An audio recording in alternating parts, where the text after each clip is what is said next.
எபேசியர் 2ஆம் அதிகாரம் 8வது வசனம் எடுத்துக்கொள்ளுங்க. வேத புஸ்தகத்தில் எபேசியர் 2ஆம் அதிகாரம் 8வது வசனம்.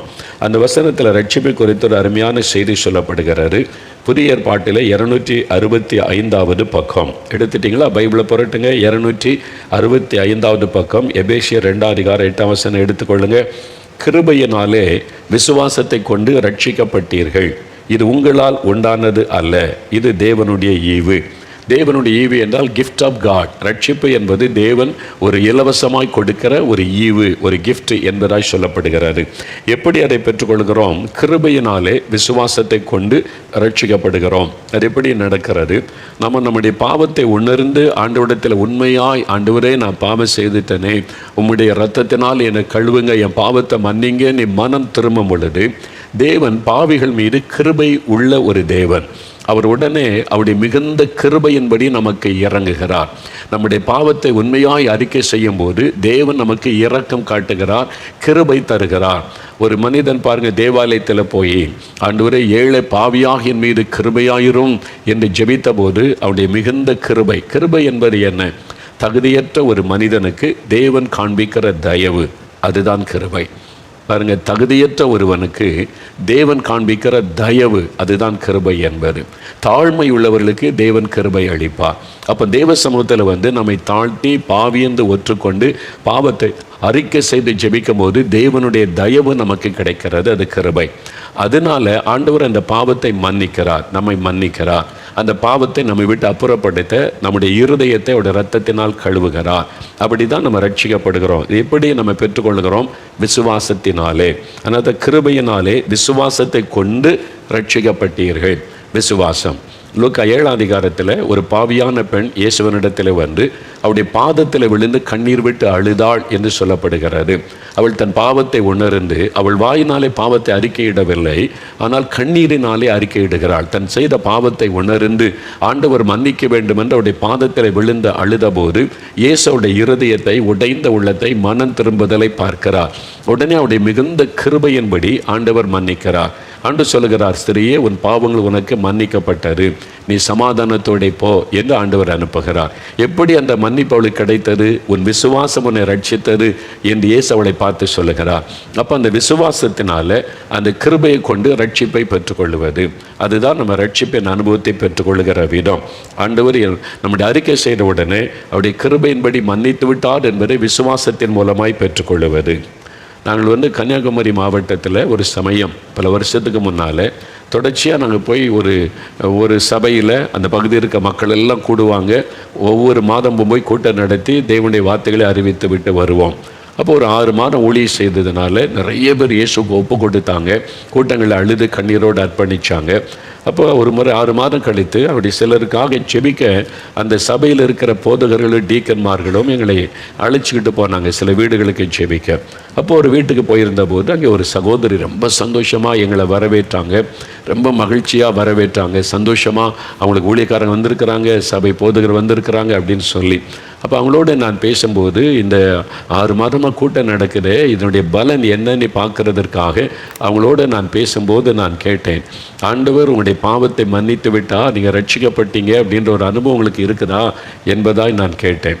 உடனே அவங்க சொன்னாங்க, ஐயா, நீங்கள் இந்த கூட்டம் நடத்த வந்தது தான் எங்களுக்கு ஆசீர்வாதம். நீங்கள் 6 மாதமாக அந்த கூட்டம் நடத்தி அப்போ தான் நான் பாவின்றது எனக்கு தெரிந்தது. இன்னும் 6 மாதமாக தினமும் ஆண்டவருடைய பாவத்தை அறிக்கை செய்து ஜெபம் பண்ணிக்கிட்டே இருக்கிறேன் அப்படின்னு சொன்னாங்க.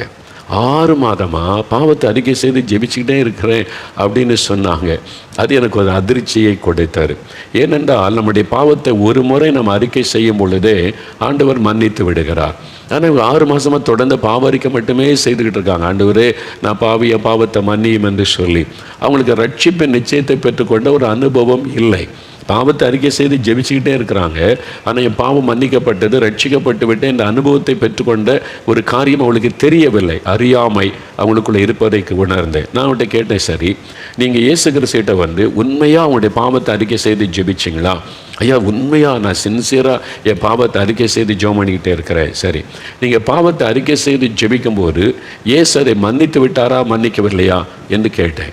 உடனே யோசிக்க ஆரம்பிச்சிட்டாங்க. அப்படியே, நீங்கள் பாவத்தை அறிக்கை செய்கிறீங்க, இயேசு மன்னிச்சிட்டாரா இல்லையா, நீங்கள் என்ன நினைக்கிறீங்க? அப்படியே யோசித்தாங்க. அவங்களுக்கு என்ன பதில் சொல்கிறேன்னு தெரியல. வினர்கள் சொன்னாங்க, ஏன்னா அவர் மன்னிக்கிற ஆண்டவர் தானே மன்னிச்சிட்டார். அப்போ நீங்கள் அதை விசுவாசத்தோடு ஏற்றுக்கொள்ளணும். இயேசு என் பாவத்தை மன்னிச்சிட்டா அப்படின்னு விசுவாசத்தோடு நீங்கள் ஏற்றுக்கொள்ளும் போது தான் ரட்சிப்பின் சந்தோஷம் உள்ளத்தில் வரும். கிருபையினாலே விசுவாசத்தை கொண்டு தான் நம்ம ரட்சிக்கப்படுகிறோம். அப்போ என்ன செய்யணும்? நீங்கள் பாவத்தை உண்மையாக அறிக்கையிட்டுட்டீங்க, இயேசு அந்த பாவத்தை மன்னித்து விட்டார். அது எப்படி தெரியும்? வசனத்தில் இருக்கு, தன் பாவத்தை மறைக்கிறவன் வாழ்வடைய மாட்டான், அறிக்கை செய்து விட்டு விடுகிறவன் இரக்கம் பெறுவான். அப்போ நீங்கள் அறிக்கை செய்து விட்டுவிட ஒப்பு கொடுத்த உடனே இரக்கத்தை பெற்றுக்கொண்டீங்க, ஆண்டவர் மன்னித்து விட்டார். அது வசனம் சொல்லுகிறது. அந்த வசனத்தை விசுவாசித்து இப்போ நீங்கள் என்ன சொன்ன? இயேசுவே, என் பாவத்தை மன்னித்ததற்காக ஸ்தோத்திரம், உம்முடைய இரத்தத்தினால் என்னை கழுவினதற்காக ஸ்தோத்திரம், என் உள்ளத்தில் நீர் வந்து விட்டதற்காக ஸ்தோத்திரம், என்னுடைய அக்கிரமங்களை கடலின் ஆழத்திலே போட்டு விட்டதற்காக உமக்கு ஸ்தோத்திரம், என்னை உம்முடைய பிள்ளை ஆக்கி விட்டதற்காக ஸ்தோத்திரம் நீ துதிங்க. அப்போ அந்த ரட்சிப்பின் சந்தோஷம் உடைய உள்ளத்தை நிரப்போம். அவங்களுக்கு அவ்வளோ பெரிய சந்தோஷம். உடனே சொல்கிறாங்க, இயேசுவே, என் பாவத்தை மன்னிச்சிட்டீங்க, உங்களுக்கு ஸ்தோத்திரம், என் பாவத்தை மன்னிச்சிட்டீங்க, ஸ்தோத்திரம், என் உள்ளத்தில் வந்துட்டீங்க, ஸ்தோத்திரம்னு அவ்வளோ சந்தோஷமாக சொல்கிறாங்க பாருங்க. உடைய முகத்திலேயே அந்த சந்தோஷம் வெளிப்பட்டது. அது ரட்சிப்பின் சந்தோஷம். அப்போ அந்த ரட்சிப்பை நம்ம பெற்றுக்கொள்வது, பாவத்தை அறிக்கை செய்த போது தேவனுடைய அந்த கிருபை, அவருடைய கிருபையினால் நம்மை மன்னித்து விட்டார். அதை விசுவாசத்தினாலே நம்ம பெற்றுக்கொள்கிறோம். அதான் ரட்சிப்பு. அதனால் விசுவாசத்தோடு நீங்கள் பெற்றுக்கொள்ளணும். சில சமயத்தில் நம்ம மனம் திரும்பும் போது ஆண்டவர் நம்ம பாவத்தை அறிக்கையிடுகிறோம், மன்னித்து விடுகிறார். சில சமயம் சிலருடைய வாழ்க்கையில் நீங்கள் சிலரிடத்துல மன்னிப்பு கேட்கும்படி ஆண்டவர் உணர்த்துவார். சிலருடைய பொருட்களை நீங்கள் அபகரித்திருந்தால் திரும்ப கொடுக்க சொல்லி ஆண்டவர் உணர்த்துவார். அதை செய்யும் பொழுது தான் அந்த ரட்சிப்பு உங்களுக்கு உண்டாக முடியும். இப்போ சில பாவங்கள் உங்களை தான் பாதிக்கும், மற்றவங்களை பாதிக்காது. அதை அறிக்கையிட்டு ஜெபிக்கும் போது உடனே மன்னித்து விடுதலை பெற்றுக்கொள்ள முடியும். மற்றவங்களை பாதிக்கிற மாதிரி நீங்கள் செய்த பாவங்கள் இருந்தால் மற்றவங்களுடைய பொருட்களை எடுத்துக்கொள்வது, அபகரித்து கொள்வது, அதை திரும்பி செலுத்த வேண்டியது வரும். நீங்கள் லூக்கா 19:8 வாசித்தா, சகையு என்ற மனிதன் எரிகோ பட்டணத்தில் இருந்தான். அவன் இயேசு கிறிஸ்துவிட்ட மனம் திரும்பும் பொழுது சொல்லுகிறான், ஆண்டவரே, என் ஆஸ்திகளில் பாதியை நான் ஏழைகளுக்கு கொடுக்கிறேன், யாரிடத்திலாவது அநியாயமாய் வாங்கினது உண்டானால் 4 திரும்ப கொடுக்கிறேன். அவன் ஒரு டேக்ஸ் கலெக்டர், அவன் ஒரு இன்கம் டேக்ஸ் ஆஃபீஸர். அது நிறைய அந்த நாட்களில் மக்களிடத்தில் இன்கம் டேக்ஸ் வரி வசூலித்து ரோமர்களுக்கு செலுத்தி கொண்டிருந்தவன். இப்போ நம்ம ஒரு காலத்தில் நம்முடைய தேசம் இங்கிலாந்தில் உள்ள பிரிட்டிஷாருக்கு அடிமையாக இருந்தோர்ல, அப்போ நம்ம ஆட்களை வரி வசூலித்து அவங்களுக்கு கொடுப்பாங்கல்ல, அவங்களெல்லாம் பகைப்பாங்க, பார்த்துருக்கீங்களா? அதே மாதிரி தான் சகைவை பகைச்சாங்க. இவன் நம்மக்கிட்ட வரி வாங்கி அவங்களுக்கு கொடுக்குறான், அநியாயமாக வரி வாங்குறான், அதிகமாக வரி வாங்குறான் என்று. அப்போ தான் சொல்கிறான், அநியாயமாய் வாங்கினது உண்டானால் 4 திரும்ப கொடுக்குறேன்னு சொல்கிறான். அப்போ தான் இயேசு சொல்கிறார், இன்றைக்கு இந்த வீட்டுக்கு ரட்சிப்பு வந்தது. அப்போ பாவத்தை விட்டு மனம் திரும்பி சரிப்படுத்த வேண்டிய காரியம் இருந்தால் நீங்கள் சரிப்படுத்தும் போது தான் அந்த ரட்சிப்பின் சந்தோஷம் உங்களுடைய உள்ளத்தில் வரும். அப்போ தான் நீங்கள் ரட்சிக்கப்பட்ட அனுபவத்தை தெளிவாக உணர்ந்து கொள்ள முடியும். அப்படி இல்லாட்டா அந்த ரட்சிப்பை நீங்கள் பெற்றுக்கொள்ளாதபடி தேவன் அந்த ரட்சிப்புக்கு நேராக உங்களை நடத்தி கொண்டே இருப்பதை உணர முடியும். அந்த ரட்சிப்பின் மெய்யான சந்தோஷத்தை பெற்றுக்கொள்ள முடியாது. சென்னையில் அந்த நாட்களில் ஒரு சகோதரர் சாட்சி கொடுத்தார். முழுஇரவு ஜபத்தில், அந்த காலத்தில் நாங்கள் சென்னை முழுஇரவு ஜபத்தில் நான் நேரடியாக கேட்டது, அவர் கவர்மெண்ட் பஸ்ஸில் கண்டக்டராக இருந்தார். கண்டக்டர்ஸ் டிக்கெட் கொடுப்பாங்கல்ல, லக்கேஜுக்குன்னே தனி டிக்கெட் அந்த காலத்தெல்லாம் உண்டு. லக்கேஜ் கொண்டு அதுக்கு ஒரு டிக்கெட் போட்டுருவாங்க. அப்போ இவர் என்ன பண்ணுவாருன்னா, லக்கேஜுக்கு காசு வாங்கி கொள்வார், டிக்கெட் கொடுக்க மாட்டார். டிக்கெட் கொடுத்தா தான் அந்த காசு கவர்மெண்ட்டுக்கு போகும். டிக்கெட் கொடுக்காட்டா அந்த காசு இவர் பையில் போயிடும். அது அப்படி கவர்மெண்ட் பணத்தை ஏமாற்றி எடுத்துக்கொள்வார். அப்போ இந்த மாதிரி அவர் ஒரு வேலையில் உண்மை இல்லாமல் நடந்து கொண்டார்.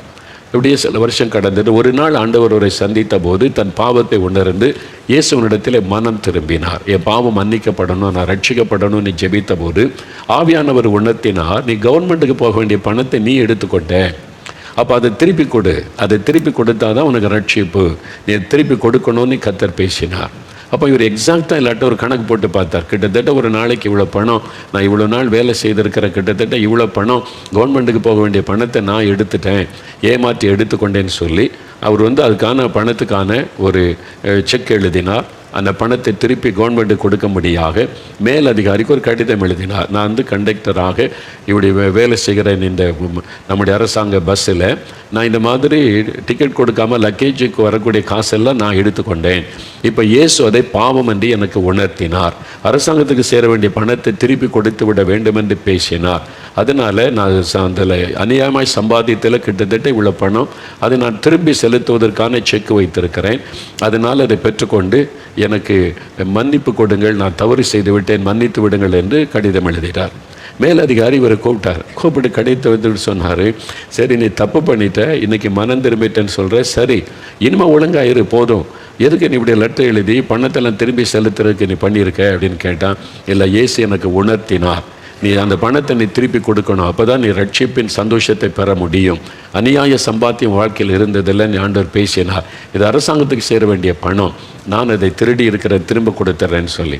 அதிகாரி சொன்னார், நீ இப்படி ஒரு கடிதம் கொடுத்தால் நீ தவறு செய்வது உறுதியாகிவிடும், நீயே தவறை ஒத்துக்கொண்டிருக்கிறாய், அப்போ நாங்கள் மேலதிகாரி ஆக்ஷன் எடுக்கணும், உன்னை நாங்கள் வேலையை விட்டு உடனே தற்காலிகமாக நிறுத்தி விடுவோம், ஒருவேளை ஆக்ஷன் எடுத்து வேலை கூட போய்விடக்கூடும், இது மாதிரி ஃப்ராட் பண்ணது ஓ மூலமாகவே எங்களுக்கு கடிதமாய் வந்திருக்கிறது என்று.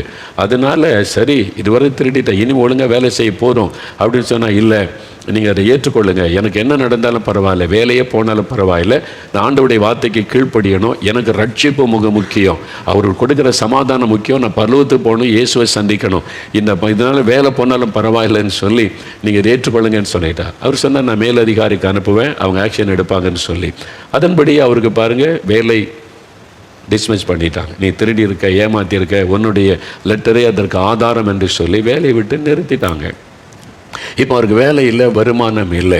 இப்போ என்ன நடக்கிற, வீட்டில் ரொம்ப கஷ்டம், ஆனால் ரட்சிக்கப்பட்ட சந்தோஷம், ஆண்டவர் பாவத்தை மன்னிச்சிட்டார், நான் காரியத்தை சரிப்படுத்திட்டேன்னு ஒரு பெரிய மகிழ்ச்சியோடு இருக்கிறான். கஷ்டமான பாதையில் கடந்து போகிறான், 1 மாதம் 2 மாதம் 3 மாதம் ஆச்சு. திடீர்னு மறுபடியும் அந்த டிரான்ஸ்போர்ட் அந்த கார்பரேஷன் அங்கேருந்து ஒரு லெட்டர் வந்தது, நீ உடனே வந்து மேலதிகாரியை பார் என்று. இவர் போய் நின்றார் மேலதிகாரிகிட்ட. அவர் சொன்னார், உன்னுடைய கடிதம், உன்னுடைய வாழ்க்கையை நாங்கள் கவனித்தோம், என்ன நடக்கிறது என்று. இந்த சில மாதங்களாக உன்னை நாங்கள் வாட்ச் பண்ணோம், கவனித்தோம், பலர் மூலமாய் விசாரித்தோம், நீ உண்மையாய் ஒரு மனம் திரும்பி ஒரு புது வாழ்க்கை வாழ்கிறதை அறிந்து கொண்டோம். அதனால் உன்னை மறுபடியும் வேலையில் சேர்த்துக்கொண்டு உனக்கு ப்ரமோஷன் கொடுக்குறோம், நீ செக்கிங் இன்ஸ்பெக்டர் என்கிற ப்ரமோஷனோட உன்னை வேலையில் சேர்த்து கொடுக்குறோம் என்ற அப்பாயின்மெண்ட் ஆர்டரை கொடுத்தார். அவருக்கு எவ்வளோ பெரிய சந்தோஷம் பாருங்கள். சில மாத காலம் அந்த உபத்திரவத்தில் கடந்து போனாலும் தேவன் அவரை மறுபடியும் வேலையில் உயர்த்தி கனப்படுத்தினார். பாருங்கள், ரட்சிப்பு என்பது சும்மா எல்லா தப்பையும் பண்ணிவிட்டு மற்றவங்க தேசத்தின் பணம், மற்றவங்க பணத்தெல்லாம் சுருட்டி சாப்பிட்டு என்ன மன்னிச்சிருங்க ஆண்டவரே அப்படின்னு சொன்னால் பல்லத்துக்கு போயிட முடியாது. திருப்பி கொடுக்க வேண்டியது திருப்பி கொடுக்கணும். அதனால தான் நீங்கள் லஞ்சம் வாங்குறது ரொம்ப ஆபத்தானது, ஊழல் பண்ணுறது ரொம்ப, பரலோகத்தை இழந்து போயிடுவீங்க. அப்போ நீங்கள் பரலோக பாக்கியத்தை இழந்துருவீங்க. நீங்கள் நினைக்கலாம் எல்லாம் வாங்கிடுவோம், கடைசியில் ஆண்டவர்கிட்ட மன்னிப்பு கேட்டுக்கொள்ளலாம் அப்படின்னா உனக்கு கிருபையின் காலம் முடிந்து விடும். சிலருக்கு இந்த உலகத்தில் இருக்கும்போதே தேவன் மனம் திரும்ப வாய்ப்பு கொடுப்பார். நீங்கள் மனம் திரும்பி காரியத்தை சரிப்படுத்தாட்டா கிருபையின் காலம் முடிந்து விடும். அப்புறம் அந்த கடைசி காலத்தில் நீங்கள் தேடியும் அந்த ரட்சிப்பை பெற்றுக்கொள்ளாமல் போய்விடும். இப்போ ஆண்டவர் உங்களோடு பேசுகிறார், இது ரட்சணிய நாள், சரிப்படுத்த வேண்டியதை சரிப்படுத்திடுங்க. அடுத்தவங்க பொருளை நீங்கள் வைத்துக் கொள்ளக்கூடாது, அது மாதிரி கொடுக்க வேண்டியதை திருப்பி கொடுத்துடணும். நேற்றுக்கு நியூஸில் ஒரு காரியம் சொன்னாங்க, ஜெர்மன் தேசத்துலேருந்து ஒரு அம்மா சின்ன ஸ்கூலில் படிக்கிற காலத்தில் லைப்ரரியில் இப்போ புக் எடுத்தாங்களாம். புக்கு எடுத்த பிறகு அவங்க டிரான்ஸ்ஃபர் ஆகி வேறு நாட்டுக்கு போயிட்டாங்க. அதனால் அந்த சூழ்நிலை புக்கை திருப்பி கொடுக்க முடியாத சூழ்நிலை. அப்புறம் இங்கிலாந்து போயிட்டாங்க. இப்போ அவங்க 54 வருஷம் கடந்து விட்டார். இப்போ ஒரு நாள் புக்கெல்லாம் சரிப்படுத்தி அந்த லைப்ரரி அடுக்கி கொண்டு இருக்கும்போது அந்த லைப்ரரியில் புக்கு இருப்பதை கண்டுபிடிச்சாங்க. ஐயோ, இது ஜெர்மனில் உள்ள இந்த லைப்ரரி நான் எடுத்த புஸ்தகம் அல்லவா, இது எனக்கு சொந்தமானது அல்ல, இது இந்த லைப்ரரிக்கு சொந்தமானதை நான் திருப்பி கொடுக்காமல் இருந்துட்டேனே, இப்படி மறந்து போய் வந்துட்டேன்னு சொல்லி 54 வருஷத்துக்கு பிறகு அவங்க அந்த புஸ்தகத்தை கொண்டு போய் இந்த லைப்ரரிக்கு திருப்பி கொடுத்துருக்குறாங்க. என்னை மன்னித்து கொள்ளுங்கள், நான் போனதுலேருந்து நாங்கள் எங்கள் குடும்பமே ஷிஃப்ட் ஆகி சில தேசங்களுக்கு போய் வேறு தேசத்தில் போய் செட்டில் ஆகிட்டோம். இப்போ தான் அந்த புஸ்தகத்தை நான் கண்டுபிடித்தேன், கண்ணில் பட்டது, திருப்பி கொண்டு வந்தேன் என்று நியூஸில் அதை காண்பித்து கொண்டிருந்தாங்க. பார்த்தீங்களா? அப்போது நீங்கள் அடுத்தவங்க புஸ்தகம், அடுத்தவங்களுடைய பொருள் உங்கள் வீட்டில் இருக்கக்கூடாது, அதை திருப்பி கொடுத்து விட வேண்டும். அப்போ தான் ரட்சிப்பு. அதனால தான் சகையை பாருங்கள், அது வரைக்கும் ஆண்டவர் அமைதியாக இருக்கிறார். நான் திருப்பி கொடுத்துட்றேன் அப்படின்னு சொல்லும்போது தான் இன்றைக்கு இந்த வீட்டுக்கு ரட்சிப்பு வந்ததுன்னு சொல்லுகிறார். அதனால் திருப்பி கொடுக்க வேண்டிய பொருள் உங்கள்கிட்ட இருந்தால், அடுத்தவங்களை ஏமாற்றி எடுத்திருந்த பொருள் அதை திருப்பி கொடுத்துறணும். தரணும். சகோதரனுடைய சொத்துக்கள், உங்களுடைய மற்றவருடைய சொத்துக்கள் அபகரித்திருந்தால் திருப்பி கொடுத்துடணும். பரலோகத்தை நீங்கள் இழந்துடக்கூடாது. இந்த சொத்துக்காக பரலோகத்தை இழந்துடக்கூடாது. அதனால் அதை திருப்பி கொடுக்க முடியும். ஆண்டவர் ஏவுவாரானால் கீழ்ப்படிங்க. ஆண்டவர் உண்மையாக உங்களோட அதை குறித்த உணர்த்தினால் கீழ்ப்படிங்க. நீங்களே தேடி திருப்பி எதை கொடுக்கணும் அதை கொடுக்கணும்னு பார்க்காதுங்க. ஜெபிக்கும் போது ஆண்டவர் தெளிவாக ஏதாவது உணர்த்தினால் அதுக்கு கீழ்ப்படிந்து விடுங்கள். அப்படி இல்லாவிட்டால் தேவனுடைய கரத்தில் ஒப்பு கொடுத்து விட்டு அமைதியாக ஜெபம் பண்ணுங்கள்.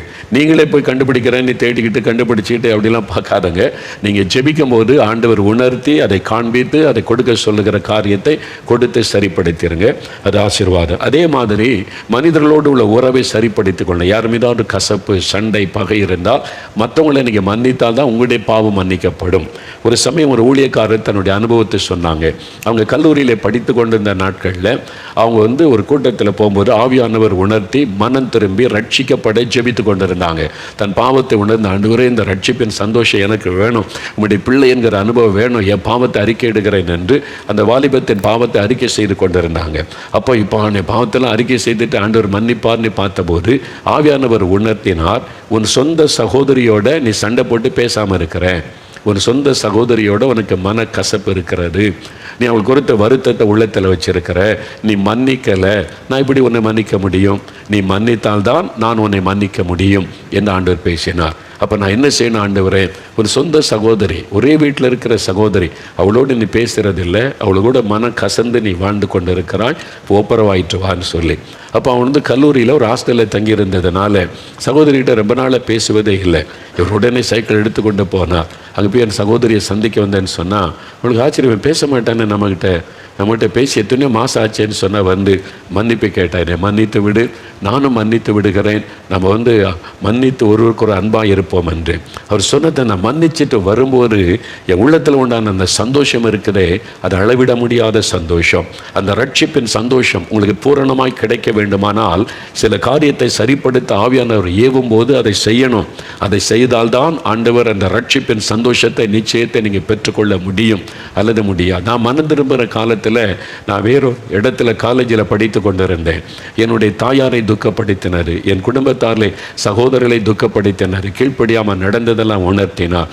அந்த காலத்தில் ஃபோன் வசதியெல்லாம் கிடையாது. கடிதத்தின் மூலமாக நான் மன்னிப்பு கேட்டு என் தாயாருக்கு கடிதம் எழுதினேன்.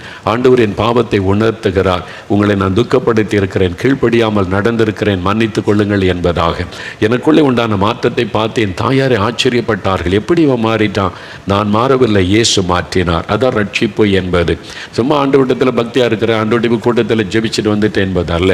அதனால் ஆண்டவர் உணர்த்தினால், ஆண்டவர் இதை சரிப்படுத்த சொன்னால் நீங்கள் சரிப்படுத்தி கொள்ளணும். அதுதான் முக்கியமான ஒரு காரியம். நீங்களாக நினைச்சு காரியத்தை செய்யக்கூடாது. நீங்கள் போய் ஜெபிக்கும் போது உண்மையாக ஆண்டவர் சில காரியத்தை செய்ய தூண்டி உணர்த்தும் போது அதுக்கு கீழ்ப்படிந்து செய்யும் போது அந்த ரட்சிப்பின் சந்தோஷம் பூரணமாய் உங்களுடைய வாழ்க்கையிலே உண்டாகும். அதனால இதை நம்ம செய்வதற்கு உங்களை அர்ப்பணித்துக் கொள்ளுங்க. சரி, இந்த ரட்சிக்கப்பட்டது எனக்கு எப்படி தெரியும்? நான் ரட்சிக்கப்பட்டு விட்டேன் என்பது எப்படி தெரியும்? சிலர் சாட்சி சொல்லும்போது எனக்கு ஒரு தரிசனம் கிடைச்சிது, ஒரு வசனம் கிடைச்சிது, ஆண்டவர் இப்படி பேசினார், ஒரு காட்சி கிடைத்ததெல்லாம் சொல்லுவாங்க. தப்பு இல்லை, அது அவங்களுடைய அனுபவம். எல்லாருக்குமே அப்படி கிடைக்கணும்னு அவசியம் கிடையாது. எல்லாருக்கும் ஒரே மாதிரி அந்த அனுபவம் இருக்காது. ரட்சிப்பின் அனுபவம் சிலர் தனித்து, இப்போ நான் தனித்து ஒரு ராத்திரி முழுவதும் ஜெபம் பண்ணி அதிகாலையில் ஆண்டவர் என்னோடு பேசினார், அதனால் உங்களுக்கு பாவம் மன்னிப்பு வேணுமா, ராத்திரி முழுவதும் போய் ஜெபம் பண்ணுங்கன்னு நான் சொல்லக்கூடாது. அது அல்ல. சிலர் கூட்டத்திலே ஒப்பு கொடுத்து கூட்டத்திலே மனம் கசந்த பாவத்தை அறிக்கை செய்வாங்க, உடனே ரட்சிப்பு 5 நிமிஷத்துக்குள்ள அங்கே ரட்சிப்பின் சந்தோஷம் கிடைத்து விடும். அதனால் ஆண்டவர் ஒவ்வொருத்தரையும் சந்திக்கிற விதம் வித்தியாசம். அதனால் எல்லாருமே இப்படி மணிக்கணக்காக ஜெபிச்சாதான் ரட்சிப்பு கிடைக்கும். எல்லாருமே நீங்கள் போய் தேடி பாருங்கள், வீட்டுகளில் ஏதாவது பொருள் இருக்கா கண்டுபிடிங்க, சரிப்படுத்துங்க அப்படின்னு சொல்லுவது தவறு. ஆவியானவர் உணர்த்துகிற காரியத்துக்கு கீழ்ப்படியணும், அவ்வளவுதான். அப்போ கீழ்ப்படியும் போது அந்த ரட்சிப்பின் சந்தோஷம் வரும். அப்போ ரட்சிக்கப்படும் போது சிலருக்கு தரிசனம் கிடைக்கலாம், சிலருக்கு ஒரு வசனம் கிடைக்கலாம், சிலருக்கு ஆண்டவர் நேரடியாக பேசலாம். அது மாதிரி ஒவ்வொருவருக்கும் ஒரு அனுபவம். எனக்கு சொன்ன மாதிரி நான் அதிகாலையில் 4 மணிக்கு ஆண்டவர் என்னோட தெளிவாக பேசி, மகனே நீ அழைத்து பேசி பாவமன்னிப்பின் சந்தோஷத்தை கொடுத்தார். எல்லாருக்கும் அப்படியே நடக்க அவசியம் கிடையாது. நீங்கள் ஒரு கூட்டத்தில் கண்ணீரோடு அறிக்கையிட்டாலே மன்னிக்கப்பட்டு விட்டது, விசுவாசத்தோடு சொந்தமாக்கி கொள்ளுங்க, அவ்வளோதான், நீங்கள் ரட்சிக்கப்பட்டு விட்டீர்கள். அதனால் அதை தாண்டி வேறு காரியம் அவசியம் இல்லை. அப்போ அந்த ரட்சிக்கப்பட்டேன்னு எனக்கு எப்படி தெரியுங்க அப்படின்னா, சங்கீதம் 51:12 ரட்சிப்பின் சந்தோஷம், ரட்சணியத்தின் சந்தோஷம் என்ற ஒரு காரியத்தை அந்த தேவ மனிதர் தாவீது குறிப்பிடுகிறார். உள்ளத்தில் ஒரு சந்தோஷம் வரும், மெய்யான ஒரு சந்தோஷம். என் பாரமெல்லாம் போய் என் உள்ளத்தில் ஒரு பெரிய சந்தோஷம் வந்துட்டுன்னு சொல்லுவாங்க. அந்த ரட்சிப்பின் சந்தோஷம், அந்த மகிழ்ச்சி உள்ளத்தில் உண்டாகும் பாருங்க, அது ரட்சிப்பின் சந்தோஷம். அது நாம் ரட்சிக்கப்பட்டோம் என்பதற்கு முக்கியமான ஒரு அடையாளம் அந்த சந்தோஷம் தான், உள்ளத்துக்குள்ள ஒரு சந்தோஷம். நான் ரட்சிக்கப்பட முன்னாலேயும் பக்தியாக தான் இருந்தேன். பைபிள் வாசிக்கிறது, ஜெபிக்கிறது, பக்தியாக இருக்கிறது, சர்ச்சுக்கு போகிறது, அதில் ஒரு சந்தோஷம். ஆனால் அதுக்கும் ரட்சிப்பின் அனுபவத்துக்குள்ளே வரும்போது உள்ளத்தில் உண்டாகிற சந்தோஷத்துக்கு ரொம்ப வித்தியாசம் உண்டு. மெய்யாகவே ஆண்டவர் எனக்குள் வந்து விட்டார் என்கிற அந்த மகிழ்ச்சி, என் பாவமெல்லாம் மன்னிக்கப்பட்டு விட்டது என்கிற ஒரு பெரிய சந்தோஷம் உள்ளத்தில் வரும். அது ரட்சிப்பின் சந்தோஷம். அதுதான் முதலாவது அடையாளம். ரெண்டாவது, ரோமர் 8:16 பாருங்க. வேத புஸ்தகத்தில் ரோமர் 8:16 ஒரு காரியம் சொல்லப்பட்டிருக்கிறது. அது என்ன காரியம்? நாம் தேவனுடைய பிள்ளைகளாய் இருக்கிறோம் என்று ஆவியானவர் தாமே நம்முடைய ஆவியுடனே கூட சாட்சி கொடுக்கிறார். நாம் தேவனுடைய பிள்ளைகளாய் இருக்கிறோம் என்று, என் பாவம் மன்னிக்கப்பட்டு விட்டது, என் அக்கிரமத்தை கர்த்தர் மாற்றிவிட்டார், இயேசு என் உள்ளத்தில் வந்துட்டார், இப்போ நான் தேவனுடைய பிள்ளை என்கிறதை ஆவியானவர் நம்முடைய ஆவியிலே சாட்சி கொடுக்கிறார். இப்போ ஆண்டவர் நம்முடைய இடைப்படுவது நமக்குள்ள இருக்கிற ஒரு ஆவி. மனுஷன் ஆவி, ஆத்மா, சரீரம் என்ற 3 பகுதிகளை உடையவன். இந்த சரீரத்தை மாத்திரம்தான் பார்க்க முடியும், ஆத்மாவை பார்க்க முடியாது, ஆவியை பார்க்க முடியாது. ஆனால் ஒரு ஆள் இறந்து போயிட்டு என்ன சொல்லுவாங்க? ஆவி போயிட்டு, அவ்வளோதான், ஆவி பிரிஞ்சிட்டு அப்படின்னு சொல்லுவாங்க. அதுதான் உண்மையான மனிதன். இது வெறும் சரீரம். ஆவி போயிட்டா இது வெறும் பிணம், அவ்வளோதான். அந்த ஆவி இருந்தால் தான் நம்ம உயிரோடு இருப்பதற்கு அடையாளம். அப்போ அந்த ஆவி, மனுஷனுக்கு தேவன் தந்திருக்கிற ஆவி தீபமாக இருக்கிறது என்று வாசிக்கிறோம். அப்போ பரிசுத்த ஆவியானவர் தேவன் ஆவியாக இருக்கிறார். அந்த ஆவியானவர் நம்முடைய ஆவியோடு தான் இடைப்படுவார். அப்போ என் உள்ளத்தில் யாரோ பேசுகிற மாதிரி இருந்துச்சு, என் உள்ளத்துக்குள்ள ஏதோ ஒரு சத்தம் கேட்டுச்சு, ஆண்டவர் என்னோடு உணர்த்தினார், பேசினார் நம்முடைய ஆவியிலே. அப்போ பரிசுத்த ஆவியானவர் நம்முடைய ஆவியிலே ஒரு சாட்சி கொடுப்பார், நீ தேவனுடைய பிள்ளை என்று, நாம் தேவனுடைய பிள்ளைகளாக இருக்கிறோம் என்று ஆவியானவர் தாமே நம்முடைய ஆவியுடனே கூட சாட்சி இடுகிறார். அதுதான் ரொம்ப உறுதியானது. அதனால் எனக்கு தெரியும், எந்த அடையாளம் எனக்கு தேவையில்லை, எந்த காட்சிகளும் தேவையில்லை. எனக்குள்ள இருக்கிற ஆவியானவர் என் ஆவியோட பேசி எனக்கு தெளிவுபடுத்திட்டார், என் பாவம் மன்னிக்கப்பட்டு விட்டது, நான் தேவனுடைய பிள்ளை. அந்த நிச்சயம் அந்த ஆவியினாலே. அதனால எனக்கு தரிசனம் கிடைக்கலையே, வசனம் கிடைக்கலையே, ஆண்டவர் என்கிட்ட ஏதாவது பேசணும் அப்படிலாம் நீங்கள் தேடாதுங்க. சிலரை அப்படி சந்திக்கக்கூடும். அப்படி ஆண்டவர் சந்தித்திருந்தாலும் சந்தோஷம்.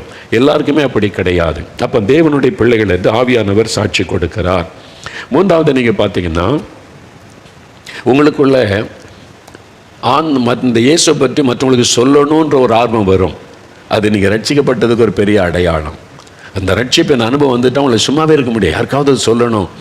ஒரு சந்தோஷமான செய்தி நீங்கள் கேள்விப்பட்டீங்கன்னு வைங்களேன், உடனே 4 பேருக்கு சொல்லணும்னு ஆசை வருதில்லை, மற்றவங்களுக்கு சொல்லணும், மற்றவங்களுக்கு சொல்லிடணும், எனக்கு தெரிஞ்சிட்டேன்னு. அந்த ரட்சிப்பின் சந்தோஷம் வந்த உடனே இந்த ரட்சிப்பின் செய்தியை மற்றவங்களுக்கு சொல்லணும் அப்படின்ற ஒரு ஆர்வம் உள்ளத்தில் வந்துடும். உங்களுக்கு அந்த ஆசை வருதா? அந்த ஆசை இல்லைன்னா நீங்கள் என்ன ரட்சிக்கப்பட்டது ஒரு கேள்விக்குறி தான். நீங்களே யோசித்து பாருங்கள். சும்மா பக்தியாக இருக்கிறீங்க, அவ்வளோதான்.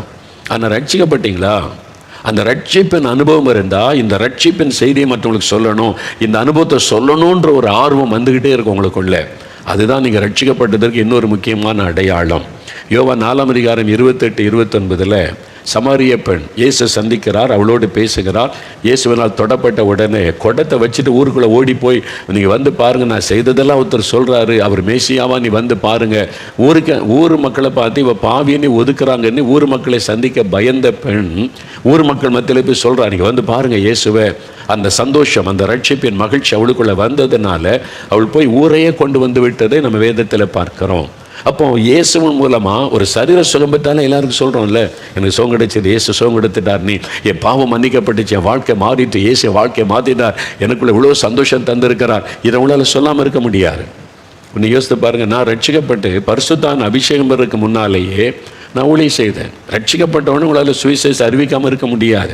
அப்போவே நான் டிரான்ஸ்லாம் எடுத்துகிட்டு போய் கொடுப்பேன். இப்போ இயேசுவை பற்றி மற்றவங்களுக்கு சொல்லணுன்ற ஆர்வம் அப்போவே. அதன் பிறகு அபிஷேகம் பெற்ற பிறகு என்ன அது அதிகமாகி விட்டாது. அப்போ நீங்கள் யாருக்கும் இயேசு பற்றி சொல்ல மாட்டேங்கிறீங்கன்னா உங்கள் ரட்சிப்பு சந்தேகத்திற்குரியது, கேள்விக்குரியது. உண்மையாக நீங்கள் ரட்சிக்கப்பட்டீங்களா? உண்மையாக உங்களுடைய பாவம் மன்னிக்கப்பட்டிருக்கா? உண்மையாக நீங்கள் தேவனுடைய பிள்ளை ஆயிட்டீங்களா? இயேசு உங்களுக்குள்ளே இருக்கிறாரா? இருந்தால் உங்களால் சொல்லாமல் இருக்க முடியாது. இயேசு மற்றவங்களுக்கு அறிவிக்காமல் இருக்க, இந்த சந்தோஷத்தை பகிர்ந்து கொள்ளாமல் இருக்க முடியாது. யோசித்து பாருங்கள். அந்த சந்தோஷம் உண்மைதானா?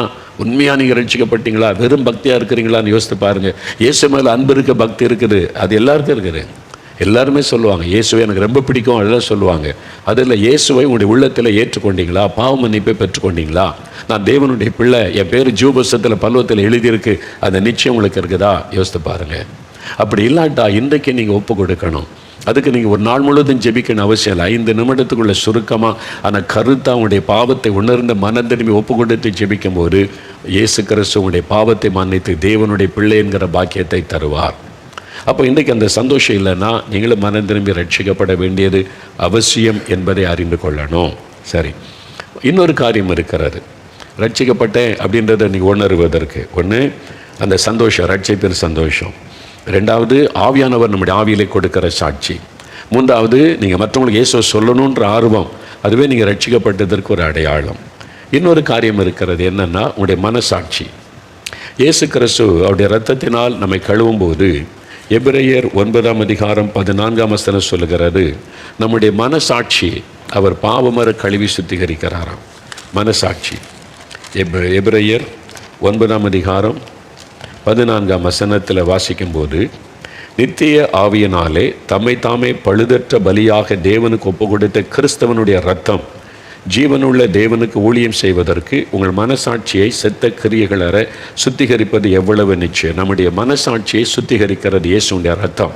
நம்ம ரட்சிக்கப்படும் போது எல்லாருக்குள்ளேயுமே ஒரு நீதிபதி இருக்கிறான், அதான் மனசாட்சி.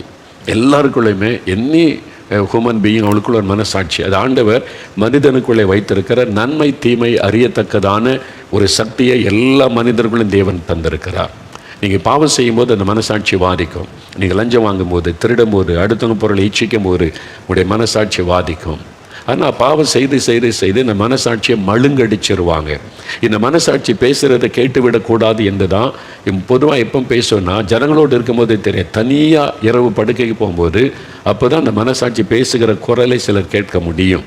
அது பாவத்தை உணர்த்துகிறதுனால இது கேட்கக்கூடாது, நம்மளால் இந்த மனசாட்சி பேசுகிறதை கேட்கக்கூடாதுன்னு தான் மதுபானம், போதை வசதி இதெல்லாம் பயன்படுத்தி போதையிலேயே தூங்க போவது நிறைய பேர். பெரிய செல்வந்தர்கள், நிறைய அரசியல்வாதிகள், நிறைய பேர், எல்லாரும் இல்லை, சிலர் இந்த மாதிரி தப்பு பண்ணுறவங்க அந்த மாதிரி செய்கிற காரணம் அந்த மனசாட்சி பேசுகிற குரலை கேட்டால் தூங்க முடியாது. அதுக்கு தான் அவங்க ராத்திரியில் இதெல்லாம் பயன்படுத்துவார். பைபிளில் சொல்லியிருக்கிறாரு, ஒவ்வொரு மனிதனுக்குள்ளும் தேவன் இந்த மனசாட்சியை ஒரு நீதிபதியாக வைத்திருக்கிறார். நன்மை தீமை அவனால் அறிய முடியும், யாரும் தெரியாதெல்லாம் சொல்ல முடியாது. அந்த மனசாட்சி நீங்கள் ரட்சிக்கப்பட்ட பிறகு மனசாட்சி ஷார்ப்பனாக்கோட கூர்மையாக்கப்பட்டு விடும். நீங்கள் தவறு செய்த உடனே மனசாட்சி வாதிக்கும், உங்களுடைய தவறை அதை உணர்த்தும். உடனே ஆண்டவரிடத்தில் அறிக்கை செய்து சரிப்படுத்தி கொள்ள உங்களுக்குள்ளே ஒரு தூண்டுதல் உண்டாகும். இது நீங்கள் ரட்சிக்கப்பட்டிருக்கிறீர்கள் என்பதற்கு ஒரு பெரிய அடையாளம். பாருங்கள், ஒரு ஆட்டுக்குட்டியும் பன்றுக்குட்டியும் ரொம்ப ஃப்ரெண்ட்ஸாக இருந்தாங்க. ஆட்டுக்குட்டியும் பன்றிக்குட்டியும் 2 பேரும் அப்பப்போ வாக்கிங் போவாங்க, பேசிக்கொள்வாங்க. ஒரு நாள் அப்படி வாக்கிங் 2 பேரும் போய் கொண்டு இருக்கும்போது 2மே தவறி ஒரு சாக்கடைக்குள்ளே விழுந்துட்டாங்க. ஆட்டுக்குட்டியும் பன்றுக்குட்டியும் தவறுதெல்லாம் சாக்கடைக்குள்ளே தவறி விழுந்துட்டாங்க. என்ன நடந்திருக்கு யோசித்து பாருங்கள். சாக்கடைக்குள்ளே அந்த சகதியெல்லாம் பட்டோன்னு ஆட்டுக்குட்டி அதுக்குள்ளே இருக்க முடியல. உடனே அடுத்த நிமிஷம் அங்கேருந்து துள்ளி எழும்பி வெளியே வந்து உதறது, சரிப்படுத்துது, புல்லில் போய் அப்படியே பொருளுது, அப்படியே சுகத்தில் உரசுது. அந்த நாட்டம் போகும்படிக்கு, அந்த சகதி போகும்படிக்கு அது உரசி அந்த அழுக்கையெல்லாம் எடுப்பதற்கு பிரயாசப்படுகிறது. பன்றுக்குட்டி என்ன பண்ணியிருக்கோம் நினைக்கிறீங்க? பன்றுக்குட்டி உடனே துள்ளி குதிச்சு வெளியே வந்திருக்குமா? அதுக்கு ஜாலியாக இருந்திருக்கும்ல. அதுக்குள்ளே சாக்கடைக்குள்ளே அந்த அழுக்கு, அந்த அசுத்தம், அந்த நாட்டு ஜாலியாக அதுக்குள்ளே விளையாடி கொண்டு இருந்தது. அப்போ பன்றிக்குட்டிக்கு ஆட்டுக்குட்டிக்குள்ள வித்தியாசம் என்ன? சாக்கடைக்குள்ளே அந்த பாவத்தின் அழுக்குக்குள்ளே விழுந்தால் பன்றிக்குட்டி அதுக்குள்ளேயே சந்தோஷமாக இருக்கும், என்ஜாய் பண்ணி கொண்டு. ஆனால் ஆட்டுக்குட்டி அப்படி இல்லை, உடனே துள்ளி குதிச்சோம். அந்த நாட்டம் போவதற்கு பிரயாசப்படும், உரசும் பொருளும் அதை மாற்றிக்கொள்வதற்கு. நம்ம ரட்சிக்கப்படலைன்னா, நம்ம அந்த பாவத்தில் இருக்கிறோன்னா பாவம் இனிமையாக தெரியும், அதுக்குள்ளேயே இருந்து கொண்டு இருப்பாங்க, வெளியே வர மாட்டாங்க. ஆனால் ரட்சிக்கப்பட்டு விட்டால் அந்த பாவத்தில் விழுந்தால் அடுத்த நிமிஷம் துள்ளி கொடுத்து, ஐயோ தப்புன்ட்டமே, பாவம் செய்துட்டமே, ஆண்டவரே என்னை மன்னிச்சிருங்க, இதுலேருந்து விடுதலை கொடுத்துருங்கன்னு சொல்லி அந்த நாற்றம் போகும் வரைக்கும் அது பிரயாசப்படுவோம். 2க்குள்ள வித்தியாசம் அதுதான். ஒரு தவறு செய்தவன், ஐயோ நான் பாவம் செய்துட்டனே, அந்த தவறு சுட்டி காண்பிக்கப்படும் போது, உணர்த்தப்படும் போது, நான் செய்த தவறு தான் ஆண்டவரே என்னை மன்னிச்சிருங்க, நான் மறுபடியும் அந்த பாவத்தில் விழுந்து விடாதபடி காத்துக்கொள்ளுங்கன்னு ஜெபிச்சு தன்னை சரிப்படுத்தி கொள்கிறாங்க பாருங்கள். அது ரட்சிக்கப்பட்டதற்கு ஒரு பெரிய அடையாளம். இல்லை அதெல்லாம் தப்பு இல்லை, இதிலேயே நான் இருப்பேன், இதில் என்ன தப்பு அப்படின்னு சொல்லிட்டு இதெல்லாம் என்ஜாய் பண்ண உலகத்தில் அதுக்குள்ளே இருக்கிறாங்க பாருங்கள். அவங்க ரட்சிக்கப்படாததுனால அவங்களுடைய மனசாட்சியில் பாதிப்பு வராது. ஆனால் ரட்சிக்கப்பட்ட உடனே நம்முடைய மனசாட்சி கூர்மையாக்கப்பட்டு விடும். சின்ன சின்ன தவறு நமக்கு பெருசாக தெரியும். ஆனால் தான் தினமும் ஆண்டவர்கிட்ட போய் ஆண்டவருடைய சமூகத்தில் ஆண்டவருடைய என்னை மன்னிச்சிருங்க, கழுவுங்க, சுத்திகரிங்க, நீ ஜெபம் பண்ணி கடந்து போவது. இதான் ரெண்டுக்கும் உள்ள வித்தியாசம். இப்போ உங்கள் வாழ்க்கையை சோதித்து பாருங்கள். ஒரு சின்ன தவறு பண்ணிட்டாலும் மனசாட்சி பாதிக்கிறதில்லை, அவங்களை கஷ்டப்படுத்துதில்லை. அதனால் நீங்கள் ரட்சிக்கப்பட்டதுனால தான் அந்த உணர்வு வருகிறது. ஆண்டவரே இது வேண்டாம், என்னை பரிசுத்தப்படுத்துன்னு ஜெபம் பண்ணி முன்னேறி போய் கொண்டிருக்கீங்க. அந்த ரட்சிக்கப்பட்டுட்டா வேதத்தின் மேலே உங்களுக்கு பெரிய ஆர்வம் வந்துடும். வசனத்தை வாசிக்கணும், ஜெபிக்கணும், ஆண்டவரோட தனித்திருக்கணும் ஆர்வம் வந்துடும். ரட்சிக்கப்படாட்டா உங்களுக்கு வசனத்தின் மேலே ஆர்வமே வராது. சில ரட்சிக்கப்பட்டாட்டில் பக்தியாக இருந்தால் இப்போ கடமைக்கு பைபிள் வாசிப்பாங்க. என்ன வாசித்தீங்க? ஆண்டவர் அதுக்கு ஒருத்தர் ஏதாவது பேசினாரான்னு கேட்டாலும் சொல்ல தெரியும். வாசித்தேன், இன்றைக்கி டெய்லி பைபிள் வாசிக்கணும், வாசித்தேன், அவ்வளோதான். ஆனால் ரட்சிக்கப்பட்டுட்டா அதில் என்ன இருக்குது, ஆண்டவர் என்கிட்ட என்ன பேசுகிறார், அந்த ஆர்வம் இருக்கும். ரெண்டுக்குள்ள வித்தியாசம் அதுதான். நீங்கள் ரட்சிக்கப்பட்டதற்கு ஒரு பெரிய அடையாளம் ஆனால் உங்களுக்குள்ளேயே இருக்கிறது. இப்போ நீங்களே சீர்தூக்கி பாருங்கள். உண்மையாக ரட்சிக்கப்பட்டிருக்கீங்களா? அவர் இயேசுடைய ரத்தம் உங்களை கழுவி நீங்கள் தேவனுடைய பிள்ளை என்கிற அனுபவத்தில் வந்துட்டீங்களா? இல்லாட்டா இன்றைக்கு ஆண்டவர் உங்களோடு பேசுகிறார். அதற்கு நான் என்ன செய்யணும்? நீங்கள் யாராக இருக்கலாம், நீ எந்த மதத்தை சார்ந்தவளாக இருக்கலாம். இயேசு மதம் மாற சொல்லவில்லை. நீ மனம் திரும்பி உன் பாவத்திலிருந்து விடுதலை பெற்றுக்கொள்ளணும். மனம் திரும்பி பாவம் மன்னிப்பை பெற்றுக்கொள்ளணும். இல்லாதபடி அந்த வைகுண்டம், அந்த சொர்க்கம், பரலோகம் என்கிற பாக்கியத்துக்குள்ளே போகவே முடியாது. பாவம் செய்கிற ஒரு மனிதன், பாவத்தோடு மறிக்கிற மனிதன் பரலோகத்துக்கு போக முடியாது. அவன் தேவனுடைய பிள்ளை என்கிற அனுபவத்தை பெற்று பாவ மன்னிப்பை பெற்று அந்த மாதிரி ஒரு வாழ்க்கை ஆண்டவரோடு வாழ்கிறவர்கள் தான் பரலோகத்துக்கு போக முடியும். நீங்கள் கிறிஸ்தவளாக இருந்தாலும் அப்படி தான். ஞாயிற்றுக்கிழமை ஒரு சர்ச்சுக்கு போனால் கல்றத்தோடதில் இடம் கிடைக்கும். கல்யாணத்துக்கு அறிக்கைவாசிகள் லெட்டர் தருவாங்க. பரலோகத்துக்கு போக முடியாது. ஆனால் அதெல்லாம் போகணும், சர்ச்சுக்கு போகணும், காணி கொடுக்கணும், அதெல்லாம் அவசியம், கட்டாயம். ஆனால் ரட்சிக்கப்படாமல் இதெல்லாம் செய்து பரலோகத்துக்கு போக முடியாது. நீங்கள் ரட்சிக்கப்படணும், அந்த தேவனுடைய பிள்ளை என்ற அனுபவத்தை பெற்றிருக்கிறீங்களா? சிலருக்கு அந்த அனுபவத்தை பெற்றிருப்பாங்க, அவங்களுக்கே தெரியாது. அதுதான் இன்றைக்கி நிறைய பேருடைய பிரச்சனை. நான் ரட்சிக்கப்பட்டிருக்கான்னு தெரியலையே. அவங்க ஆர்வத்தோடு பைபிள் வாசிப்பாங்க, ஜெபிப்பாங்க, சின்ன தப்புனா கூட ஆண்டவரே மன்னிச்சிருன்னு சொல்லுவாங்க. நீங்கள் ரட்சிக்கப்பட்டிருக்கீங்களான்னு கேளுங்க, தெரியாதும்பாங்க. அது அவங்களுடைய அறியாமை. ஆனால் உண்மையில் அவங்க ரட்சிக்கப்பட்டிருப்பாங்க. அவங்க ரட்சிக்கப்பட்டும் தாங்கள் ரட்சிக்கப்பட்டதை தெரியாமல் இருக்கிற கிறிஸ்தவங்களும் இருக்கிறாங்க. தாங்கள் ரட்சிக்கப்படாமலேயே ரட்சிக்கப்பட்டன்னு நினைத்து கொண்டு இருக்கிற கிறிஸ்தவங்களும் இருக்கிறாங்க. ரெண்டுமே ஆபத்தானது. ஆனால் நீங்கள் தெளிவாக அறிந்து கொள்ள. சிலருக்கு ஒரு கூட்டத்தில் போனேன், என் பாவத்தை அறிக்கை செய்தால் ரட்சிக்கப்பட்ட, ஆண்டவர் உணர்த்தினார், ஆண்டவர்கிட்ட அழுது ஜெபிச்சார், ரட்சித்தார், இந்த அனுபவம் இருக்குது. சிலருக்கு அப்படி இல்லை, படிப்படியாக அவங்க அந்த வசனத்தை கேட்டு கொஞ்சம் கொஞ்சமாக ஒப்பு கொடுத்து அப்படி அந்த ரட்சிப்பின் அனுபவத்தில் வந்தவங்களும் இருக்கிறாங்க. அதனால் அவங்களுக்கு திட்டமாக சொல்லும்படியான ஒரு காரியம் இருக்காது. ஆனால் அவங்க ரட்சிக்கப்பட்டிருப்பாங்க. அதனால் நீங்கள் ரட்சிப்பின் அனுபவத்தை சந்தேகப்படாதங்க. இயேசு உங்களுக்குள் இருக்கிறாரா? ஆண்டவர் உங்களுடைய பாவத்தை மன்னித்து விட்டார், இயேசு எனக்குள் இருக்கிறார், நான் இயேசுவோடு அவர் என்ன அந்த நிச்சயம் இருக்குதா? அதுதான் தேவனுடைய பிள்ளை என்கிற அனுபவம். அதனால் குழப்பிக்கொள்ளாதங்க. ரொம்ப சிம்பிள் தான். இயேசுவோடு வாழ்வது, அவரை சொந்தமாக்கி கொள்வது தேவனுடைய பிள்ளை என்கிற அனுபவம். இல்லை நான் இன்னும் பாவத்தில் தான் இருக்கிறேன், என் பாவத்தை விட்டு மனம் திரும்பலைன்னா இன்றைக்கு நீங்கள் பாவி என்பதை உணர்ந்து இயேசு உங்களுடைய பாவத்தை சிலுவையில் சுமந்து விட்டார் என்பதை விசுவாசிங்க. 1 பேதுரு 2:24 இயேசு நம்முடைய அக்கிரமங்களை ஏற்றுக்கொண்டு பாவங்களை சிலுவையில் சுமந்தார். இயேசுவை என்னுடைய பாவத்தை அக்கிரமத்தை சிலுவையில் சுமந்து விட்டீங்க, அதனால நான் உம்மிடத்தில் வருகிறேன், பாவத்தை அறிக்கை செய்கிறேன், என்னை மன்னித்து என் உள்ளத்தை உடைய ரத்தத்தினால கழுவிய இருதயத்தில் வந்து வாசம் பண்ணுங்க, நான் உம்முடைய பிள்ளையாக இருக்க விரும்புகிறேன், நீங்கள் எனக்கு தகப்பனா என் கூட இருங்கன்னு சொல்லி ஒப்பு கொடுக்குறீங்களா? ஒப்பு கொடுக்கிறீங்களா? சின்ன பிள்ளைகளானாலும் வாலிபர்களானாலும் வயதானவர்களானாலும் இந்த அனுபவத்தை பெற்றுக்கொள்ளணும். அப்படின்னா ஐயோ இவ்வளோ காரியம் இருக்குதா, எனக்கு இதுவரை தெரியாமல் இருந்தது, ஆனால் எனக்கு இந்த அனுபவம் வேணும் அப்படி சொல்கிறவங்க உங்களுடைய இருதயத்தில் வலது கை வைங்க. உங்களுக்கு 2 நிமிஷம் டைம் தர்றேன். அப்படியே கண்களை மூடுங்க. சிலுவையில் அறையப்பட்ட இயேசுவை பாருங்க. இயேசுவே, என் பாவத்தை சிலுவையில் சுமந்தீர், என் மீறுதல்களை சிலுவையில் சுமந்தீர், என்னுடைய ஜென்ம பாவம், கர்ம பாவம், ஆண்டவரே நான் பிறக்கும் பொழுதே, தாயின் கற்பத்தில் பிறக்கும் பொழுதே பாவத்தில் பிறந்தேன், எனக்குள்ள பெருமை, பொறாமை, எரிச்சல், இச்சைகள், வாலிபத்தின் பாவங்கள், ஜென்ம சுபாவங்கள், பாவங்கள் இருக்கிறது. நான் செய்த மதுபான பழக்கம், போதை வசதிகள், சில தவறான பாவங்கள், ஐயோ நான் மற்றவர்களை தொந்தரவு பண்ணிட்டேன், மற்றவர்களை காயப்படுத்திட்டேன், மற்றவருடைய பொருளை திருடிட்டேன், இந்த மாதிரி பாவத்தை செய்துட்டேன், என்னை மன்னிச்சிருங்க, உங்க ரத்தத்தினால என்னை கழுவுங்க ஆண்டவரே, என் உள்ளத்தில் நீங்க வாங்க, ஜெபிங்க ஜெபிங்க, இருதயத்தில் கை வைத்து ஜெபிங்க. இயேசுவே, நான் பாவி என்பதை உணர்கிறேன், என் பாவத்தை நீங்க சிலுவையில் சுமந்ததை விசுவாசிக்கிறேன், இப்பொழுது உம்முடைய ரத்தத்தினால் என் இருதயத்தை கழுவும், என் உள்ளத்தில் வந்து வாசம் பண்ணும், உம்முடைய பிள்ளையாக என்னை ஏற்றுக்கொள்ளும். இயேசுவே, என்னுடைய தகப்பனாக நான் என் உள்ளத்தில் ஏற்றுக்கொள்ளுகிறேன், இப்பொழுது என் உள்ளத்தில் வாரும். இயேசுவே, என்னை மன்னியும். இயேசுவே, எனக்கு இறங்கும். இயேசுவே, எனக்கு இறங்கும். இயேசுவே, எனக்கு மன்னியும். இயேசுவின் நாமத்தில், இயேசுவின் நாமத்தில் இப்போ விசுவாசத்தோட சொல்லுங்க, இயேசுவே என் பாவத்தை மன்னித்ததற்காய் ஸ்தோத்திரம், என் உள்ளத்தில் நீர் வந்து விட்டதற்காய் ஸ்தோத்திரம், உடைய பிள்ளை ஆக்கி கொண்டதற்காய் நன்றி, என்னை ரட்சித்து விட்டதற்காய் ஸ்தோத்திரம், உடைய மகனாக மகளாக ஏற்றுக்கொண்டதற்காய் ஸ்தோத்திரம், நீர் என் தகப்பனாக என் உள்ளத்தில் வந்து விட்டதற்காய் ஸ்தோத்திரம், இதோ நான் உம்முடைய பிள்ளை, இயேசு கிறிஸ்து தேவனுடைய பிள்ளை என்ற அனுபவத்தை தந்து விட்டதற்காய் ஸ்தோத்திரம் ஸ்தோத்திரம் ஸ்தோத்திரம். தகப்பனே, யார் யார் இன்றைக்கு ஒப்பு கொடுத்து ஜெபித்தார்களோ அத்தனை பேருக்குள்ள அந்த ரட்சிப்பின் சந்தோஷம் உண்டாகட்டும், ரட்சிப்பின் நிச்சயம் உண்டாகட்டும், தேவனுடைய பிள்ளை என்கிற மகிழ்ச்சி உண்டாகட்டும். இனி அவர்கள் கர்த்தருக்குள்ளே வளரவும் சாட்சியா நிற்கவும் ஆண்டவர் கிருபை தாரும். உம்முடைய அன்பின் கரத்தில் வந்து ஆத்துமாக்களை ஒப்பு கொடுத்து ஜெபிக்கிறேன். கடைசி வரை உங்களை பாதுகாத்து வழி நடத்தும். இயேசு கிறிஸ்துவின் நாமத்தில் ஜெபிக்கிறோம் பிதாவே, ஆமேன் ஆமேன். என் ஆத்துமாவே கர்த்தரை சோஸ்திரி, என் முழு உள்ளமே அவருடைய பரிசுத்தமுள்ள நாமத்தை சோஸ்திரி. என் ஆத்துமாவே கர்த்தரை சோஸ்திரி, அவர் செய்த சகல உபகாரங்களை மறவாதே. ஆமேன் ஆமேன்.